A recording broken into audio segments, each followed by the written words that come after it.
أعوذ بالله من الشيطان الرجيم بسم الله الرحمن الرحيم ولما توجه تلقاء مدين قال عسى ربي أن يهديني سواء السبيل ولما ورد ماء مدين وجد عليه أمة من الناس يسقون ووجد من دونهم امرأتين تذودان قال ما خطبكما قالتا لا نسقي حتى يصدر الرعاء وأبونا شيخ كبير فسقى لهما ثم تولى إلى الظل فقال رب إني لما أنزلت إلي من خير فقير فجاءته إحداهما تمشي على استحياء قالت إن أبي يدعوك ليجزيك أجر ما سقيت لنا فلما جاءه وقص عليه القصص قال لا تخف نجوت من القوم الظالمين. محترم سامعین کرام، سورۃ القصص سورہ نمبر 28 اور اسی صورت سے ابھی آپ کے سامنے ترتیب کے ساتھ آیت نمبر 22 سے لے کر کے آیت نمبر 25 تک تلاوت کی گئی ہے. سورہ قصص ہے اور سب سے پہلے اللہ تبارک و تعالیٰ نے موسیٰ علیہ السلام کے واقعے کو، قصے کو مکہ والوں کے درمیان اور آنے والی تمام انسانیت کے درمیان رکھا ہے. بہت ساری نصیحتیں ہیں، بہت ساری باتیں ہیں جو ان واقعات کے اندر جیسے جیسے ہم لوگ پڑھ رہے ہیں، جیسے جیسے ہم لوگ آگے بڑھ رہے ہیں، بہت ساری نصیحتیں اس میں مل رہی ہیں. لیکن شرط یہ ہے کہ یہ نصیحتیں صرف سننے کی حد تک نہیں ہونی چاہیے، بلکہ اپنی زندگی کے اندر اس کو لاگو کرنے کی بھی کوشش کرنی چاہیے. یہ قرآن کریم جو ہے یہ اللہ تبارک و تعالیٰ کی طرف سے نسخہ ہے. ابھی ہم لوگ ڈاکٹروں کے ہاں جاتے ہیں،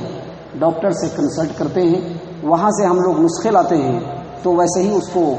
طاق پہ ڈال نہیں دیتے ہیں، بلکہ جس طرح سے ہدایت ڈاکٹر دیا ہوتا ہے ان ہدایتوں پر عمل کرتے ہیں. جس طرح سے رہنے کے لیے کہا ہوتا ہے ویسے رہتے ہیں، جن جن چیزوں کو منع کیا ہوتا ہے اس سے رکتے ہیں. تو یہ دنیاوی ڈاکٹروں کے ساتھ ہمارا معاملہ ہے، لیکن اس کے بالکل اگینسٹ میں اللہ تبارک و تعالیٰ کا جو نسخہ کیمیا ہے، جو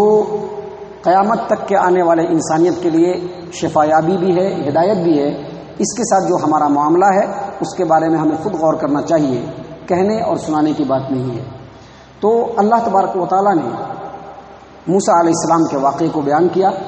اس سے پہلے کے درس میں ہم نے سنا تھا، پڑھا تھا کہ موسیٰ علیہ السلام نے جب ایک قبطی آدمی کو قتل کر دیا، ایک قبطی، ایک مصری، جب موسیٰ علیہ السلام کے ہاتھوں سے قتل ہو گیا اور اس کا راز جب فاش ہوا، جب اس کے قتل ہونے کی خبر فرعونیوں کو، آل فرعون کو اور فرعون کے اہلکاروں کو جب لگی تو وزیروں کی پوری میٹنگ بیٹھ گئی، تمام کے تمام سردار بیٹھ گئے، سبوں نے مل کر کے مشورہ کیا، باتیں سامنے آئی اور لوگوں نے کہا کہ اب اس میں کوئی شک کی بات نہیں ہے کہ موسیٰ علیہ السلام جن کی پرورش جو ہے وہ فرعون کے محل میں ہوئی ہے، شاہی خاندان کے فرد ہیں، لیکن اس کے باوجود یہ جو ہے فیور کرتے ہیں، یہ جو ہے مدد کرتے ہیں اسرائیلیوں کی، ان کا فیور کرتے ہیں، ان کی پوری مدد کرتے ہیں اور انہی کی طرف ان کا زیادہ میلان ہے. لہذا بہتر یہ ہے کہ زیادہ پانی سر سے اونچا اٹھے، کوئی بہت بڑا مسئلہ سامنے آئے، موسیٰ علیہ السلام کو قتل کر دیا جائے. تمام کے تمام لوگوں نے بیٹھ کر کے فیصلہ کر لیا اور فیصلہ یہ ہوا کہ جہاں پر موسیٰ علیہ السلام کو دیکھا جائے بس وہیں پر ان کو قتل کر دیا جائے. ان لوگوں کے درمیان میں ایک آدمی بیٹھا تھا، جیسا کہ کل بتایا، موسیٰ علیہ السلام کا دلی طور پہ ہمدرد تھا، بہت ہی زیادہ بہی خواہ تھا، موسیٰ علیہ السلام کے بارے میں بڑا بہتر سوچتا تھا. اس نے یہ فیصلہ سنا اور فوراً اٹھ کر کے موسیٰ علیہ السلام کے پاس دوڑتا ہوا آیا، دور سے اس شہر کے کنارے کے اس پار سے دوڑتا ہوا آیا، موسیٰ علیہ السلام کے پاس پہنچا اور کہا کہ سردار اور تمام لوگ مل کر کے یہ فیصلہ کر چکے ہیں، پلاننگ کر چکے ہیں کہ آپ کو قتل کر دیا جائے، لہذا بہتر ہے کہ آپ اس شہر کو چھوڑ کر کے نکل جائیے. موسیٰ علیہ السلام ڈرتے ہوئے اور بالکل چوکنا، تمام خطرات کو بھانپتے ہوئے نکل کھڑے ہوئے اور ان کا رخ سیدھے مدین کی طرف تھا. اللہ تبارک و تعالیٰ آگے اسی واقعے کو کنٹینیو کر رہا ہے اور فرما رہا ہے وَلَمَّا تَوَجَّهَ تِلْقَاءَ مَدْيَنَ قَالَ عَسَى رَبِّي أَن يَهْدِيَنِي سَوَاءَ السَّبِيلِ. اور جب موسیٰ علیہ السلام نے مدین کا رخ کیا، مدین مصر سے 8 دنوں کی مسافت ہے، یعنی شہر مصر سے جب آدمی پیدل پاپیادہ چلے گا، اس زمانے کی بات ہے، تو 8 دنوں میں آدمی مصر سے مدین پہنچے گا. موسیٰ علیہ السلام نکلے، بہت خوف زدہ تھے، ڈرے ہوئے تھے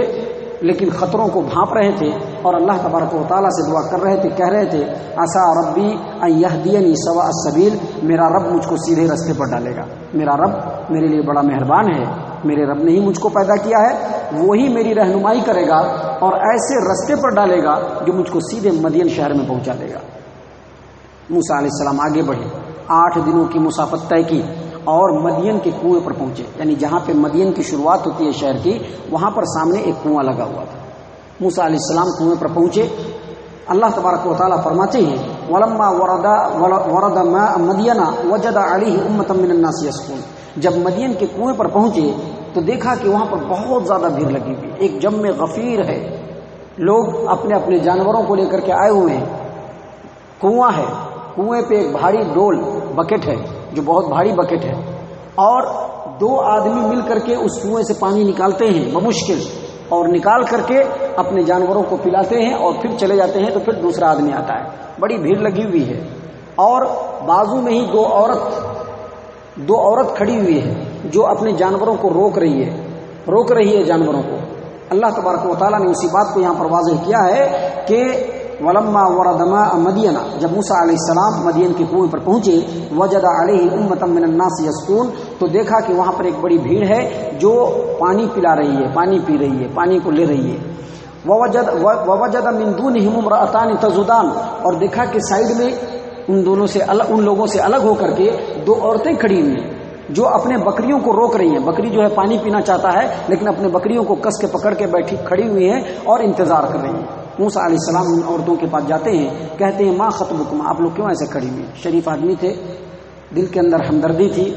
دوسروں کی مدد کرنا جانتے تھے موسیٰ علیہ السلام، اللہ کو نبی بنانا تھا، بڑا ہی سلیم طبع فطرت تھا ان کا۔ تو جب دیکھا کہ 2 عورتیں بالکل اس طرح سے بیار و مددگار کھڑی ہیں اور لوگ اپنا اپنا پانی پلا رہے ہیں، چلے جا رہے ہیں، تو آگے بڑھے اور عورتوں کے پاس جا کر کے پوچھا ما خطبکم، آپ لوگ کیوں کھڑے ہوئے یہاں پر، کیا بات ہے؟ تو ان عورتوں نے کہا قالتا لا نسقی حتی یصدر الرعاء وابونا شیخ کبیر، جب تک یہ چرواہے یہاں سے ہٹیں گے نہیں، یہ پانی پلانے والے لوگ جب تک ہٹیں گے نہیں، ہم لوگ نہیں جا سکتے ہیں، کیونکہ ہمارا باپ جو ہے وہ بہت بوڑھا ہے اور ان بکریوں کو ہم ہی چڑھاتے ہیں، ابھی ان لوگوں کے بیچ میں جا کر کے ہم نہیں کر سکتے ہیں، کیونکہ یہ جو ڈول ہے وہ بہت بھاری ہے اور ہم لوگ بھی نہیں اٹھا سکتے ہیں، ہمارے والد بھی نہیں اٹھا سکتے ہیں۔ اب جب یہ سارے لوگ چلے جائیں گے تو ان کا بچا کھچا پانی جو ڈول کے اندر ہوگا وہ ہم اپنے بکریوں کو پلائیں گے اور چلے جائیں گے۔ ایسا انہوں نے عذر بیان کیا، تو موسیٰ علیہ السلام کے دل کے اندر ہمدردی اور تعاون کا جذبہ آیا، آگے بڑھے اور آگے بڑھ کر کے اپنے ہاتھوں سے بالٹی کو ڈال کر کے اور نکالا اکیلے، چونکہ بہت طاقتور آدمی تھے، نکال کر کے ان عورتوں کے بکریوں کو پانی پلایا اور پھر وہ عورتیں جانے لگی۔ موسیٰ علیہ السلام نے ادھر اپنا کام ختم کیا،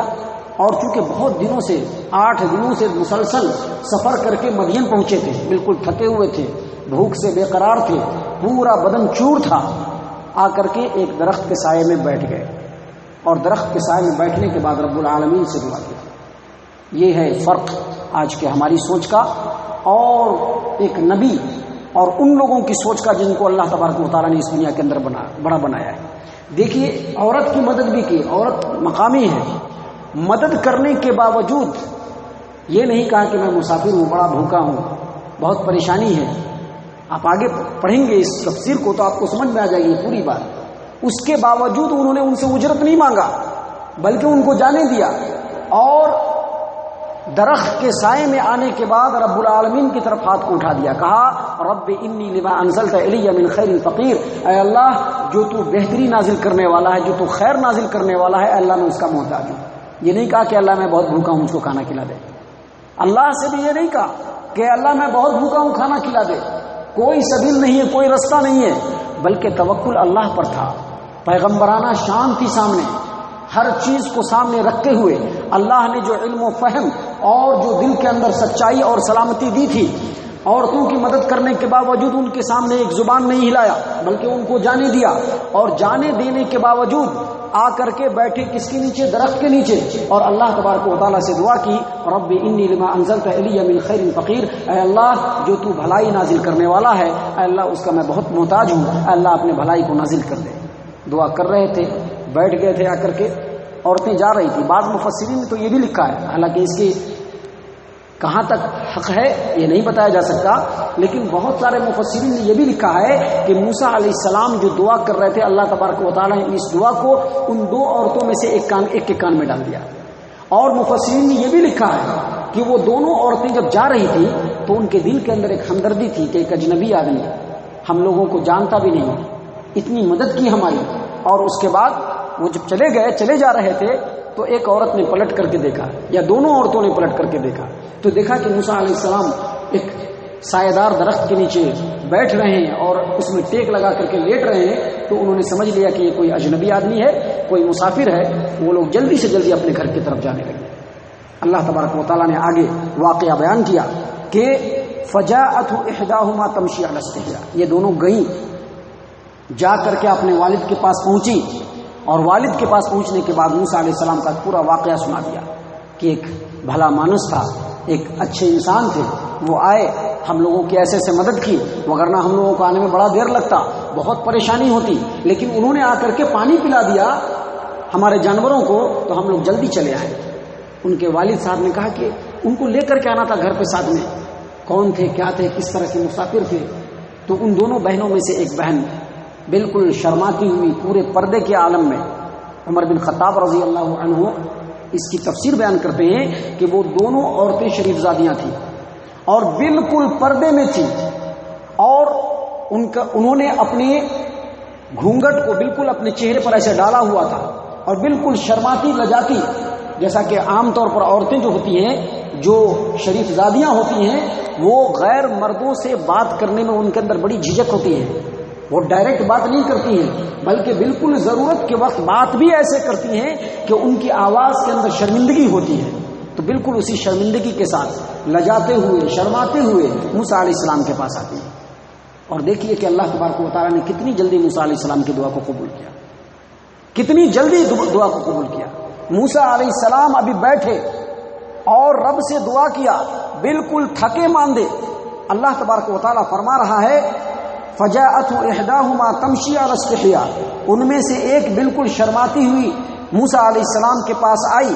قالت، اور کہا، ان ابی يدعوك ليجزيك اجر ما سقيت لنا، آپ نے جو ہماری مدد کی ہے، ہمارے جانوروں کو پانی پلایا ہے، اللہ ہمارے والد صاحب آپ کو اس کا بدلہ دینا چاہتے ہیں، آپ کو اس کا اجر دینا چاہتے ہیں، لہٰذا ہمارے ابا آپ کو بلا رہے ہیں۔ یہ سننا تھا کہ موسیٰ علیہ السلام فوراً اٹھ گئے، حالانکہ پیغمبر آدمی، لیکن یہ جو بھوک، یہ جو تھکن، یہ جو پریشانیاں ہوتی ہیں، یہ بہت بڑی چیز ہوتی ہے۔ اس عورت نے کہا اور موسیٰ علیہ السلام فوراً اٹھ گئے، اسے پتہ چلا کہ بالکل بے قرار تھے بھوک سے، لیکن اس کے باوجود جب مدد کیا تو اس عورت سے ایک جملہ نہیں کہا، مدد کیا، اتنا بڑا مدد کیا، پھر بھی ایک جملہ نہیں کہا، اور جب مانگنے کی باری آئی تو سیدھے بیٹھ گئے درخت کے سائے میں اور رب العالمین سے مانگا۔ آج ہم اپنے جھولیوں کو بھرنے کے لیے پتہ نہیں کس سے مانگتے رہتے ہیں، کیسے کیسے ہم لوگ ہتھ کنڈے اپناتے رہتے ہیں، کیسے کیسے پیترے کھیلتے رہتے ہیں لینے کے لیے، حالانکہ رب جو ہے وہ اپنے دونوں ہاتھ کو کھولے ہوا ہے، اوپر سے اپنے بندے کو دینے کے لیے تیار ہے۔ رب نے دینے کا وعدہ کر لیا ہے، کم دے گا یا زیادہ دے گا، لیکن رب دے گا ضرور۔ لہذا موسیٰ علیہ السلام کے اس واقعے سے یہی پتہ چلتا ہے کہ انسان کو اگر مانگنا چاہیے تو صرف رب سے مانگنا چاہیے، اگر توکل اور بھروسہ کرنا چاہیے تو رب سے بھروسہ کرنا چاہیے، دنیاوی اسباب پہ زیادہ نظر نہیں ہونی چاہیے۔ ہمارے یہاں دنیاوی اسباب پہ کیسے ہم زیادہ پیسہ کما سکتے ہیں، اس پر ہماری توجہ ہوتی ہے۔ ہم یہ نہیں سوچتے ہیں کہ رب نے مقدر کر دیا ہے، جو جائز طریقے ہیں اس کو اختیار کریں اور رب پر توکل کریں، رب کبھی بھی بھوکا نہیں سلائے گا ہم کو اس روئے زمین کے اوپر، تو یہ ہماری سوچ نہیں ہے۔ تو اللہ تبارک و تعالیٰ نے کہا کہ ان میں سے ایک عورت آئی اور اس نے کہا کہ ہمارے والد صاحب آپ کو اس بات کے لیے بلا رہے ہیں کہ آپ نے ہمارے بکریوں کو پانی پلایا ہے اور وہ آپ کو اس کا بدلہ دینا چاہتے ہیں۔ موسیٰ علیہ السلام فوراً اٹھے اور چل پڑے، کہا کہ تم میرے پیچھے پیچھے چلو، میں تمہارے آگے آگے چلوں گا، تم رستہ مجھ کو دکھلاتے رہنا۔ پیچھے پیچھے نہ چلنے کی وجہ یہ تھی کہ غیر محرم عورت تھی، اجنبی عورت تھی، کہا کہ آگے آگے چلیں گے تو نظر نہ پڑے گی، سیدھے آگے آگے چلتے چلے گئے، وہ عورت رستہ دکھلاتی چلی گئی۔ جب وہاں پہنچے تو اس بوڑھے آدمی سے ان کی ملاقات ہوئی۔ اس بوڑھے آدمی کے تعلق سے مفسرین نے اختلاف کیا ہے، لیکن اکثر مفسرین کا یہ کہنا ہے کہ وہ شعیب علیہ السلام تھے۔ اکثر مفسرین یہ کہتے ہیں کہ وہ شعیب علیہ السلام تھے، بعض مفسرین کہتے ہیں کہ کوئی بزرگ تھے۔ اب چاہے وہ شعیب علیہ السلام ہو، چاہے کوئی بزرگ اور دیندار آدمی ہو، لیکن وہ تھے موسیٰ علیہ السلام کے عقیدے والے، بالکل وہی عقیدہ تھا جو موسیٰ علیہ السلام کا عقیدہ تھا، بالکل وہی کردار تھا جو موسیٰ علیہ السلام کا کردار تھا۔ موسیٰ علیہ السلام پہنچے، وہاں پہنچنے کے بعد پورے حالات جو مصر کے اندر ہوئے تھے وہ سارے کے سارے ان کو بیان کر دیے، ایسے ایسے معاملہ ہوا ہے، ایسے ایسے پوری قوم میرے پیچھے پڑی ہوئی ہے، پورا واقعہ سنایا۔ اس آدمی نے کہا قال لا تخف، اللہ تبارک و تعالیٰ فرماتے ہیں فلما جاءہ وقص علیہ القصص، موسیٰ علیہ السلام جب اس آدمی کے پاس پہنچے تو پورا حال بیان کیا۔ قال لا تخف، اس نے کہا کہ ڈرو نہیں، نجوت من القوم الظالمین، تم ظالم قوم کے پنجے سے آزاد ہو چکے ہو، اب تم اطمینان سے یہاں پر رہو۔ دیکھیے اللہ تبارک و تعالیٰ نے رہنے سہنے کھانے پینے سب چیز کا بندوبست کر دیا، اور اللہ تبارک و تعالیٰ یقینی طور پر ہر چیز پر قادر ہے، بس بندے کا ایمان اور توکل کیسا ہے رب العالمین بس یہ دیکھتا ہے۔ اللہ تبارک و تعالیٰ ہم تمام کو ان واقعات کے اوپر غور و فکر اور تدبر کرنے کی توفیق عنایت فرمائے، اور اللہ تبارک و تعالیٰ قرآن کریم کے ذریعے سے ہم سے جو طلب کرنا چاہتا ہے، ہم سے جو تقاضا کرتا ہے، ہم سے جو ڈیمانڈ کرتا ہے، اللہ تبارک و تعالیٰ ان باتوں کو پورا کرنے کی توفیق عنایت فرمائے۔ آمین یا رب العالمین، وما علینا الا البلاغ المبین۔